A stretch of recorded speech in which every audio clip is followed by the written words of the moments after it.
Hidely ho there, pumpkin friends. Time for some plant murdering.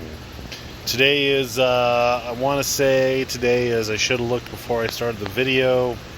We're going to go with May 28th, 29th, 30, 31. It's Friday. Yeah, so 28th, I believe, or 29th, one of the two. And it's time to cull some plants. The ones that I can. I mean, the obvious winners, out of the 4 plants, I think we have 3 obvious winners, and it's time to just focus on those ones. Pick my pony, put the horse in the race, and it's time to choose. That means 3 will go. So my 1378 new plant, it is doing really good, and if you were to put a timeline on this plant is probably doing better than some of the other ones. But because it's next to the 1542 Urana, it's obviously not going to catch up. I wouldn't expect it to. So it's going to go. When I cull the plants, when I cut them off, I just cut the bottom. I cut them at the stump. I don't yank them out. If you were to yank this plant out that's, 18 inches away from the other one, you're going to really disturb that root system.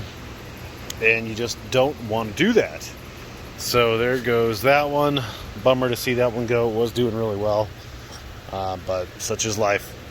So 1542 Urana is doing great. One of the interesting things about this plant, specifically where it's being grown, it has my smallest spot because the front of the greenhouse has like 6 foot of space taken up for me to walk and my mixing and all that stuff. The biggest plant as of right now is currently in the smallest spot. If this plant is not up to mustard, I can scoot these walking boards over a little bit and give it some more space. You'll also notice I got some magnets and I hung up a little shade cloth for these plants that are not doing well in the heat. Here's the 2032 Gingers, Tiger Kings. These are about the same. I'm going to let them go for a while. I'm going to keep these 2 rolling, see what they do. Those are pretty close in the race. We'll go check out the 2118 Barons. I believe this has a clear-cut winner. So obviously between these 2 plants, this one is winning. This one's just sucking up time and nutrients. So we're going to cut it off.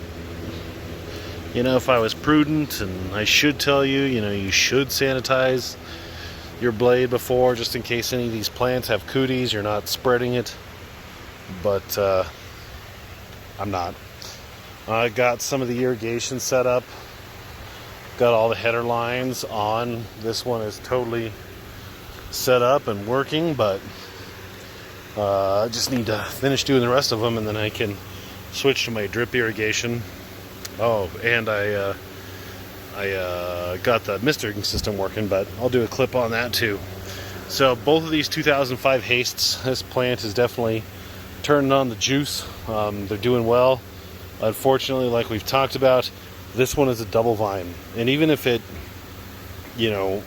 grew out of it, at this juncture, this plant has the propensity to double vine, and you don't want to perpetuate those genetics.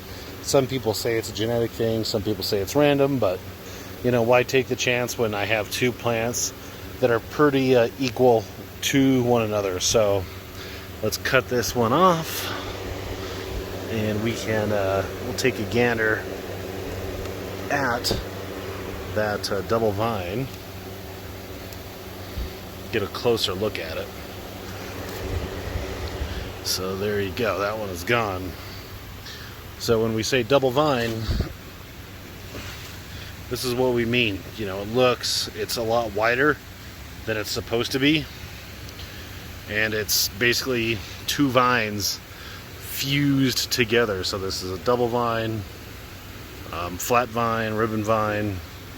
Everything is doubled on it. So we don't want that. You can, these can grow pumpkins, but it's just not as good, not as desirable. If you could choose between, if you didn't have a choice, you would leave that one. But since I have an awesome looking plant right next to it, this one stays, that one goes. That's all I got for you right now.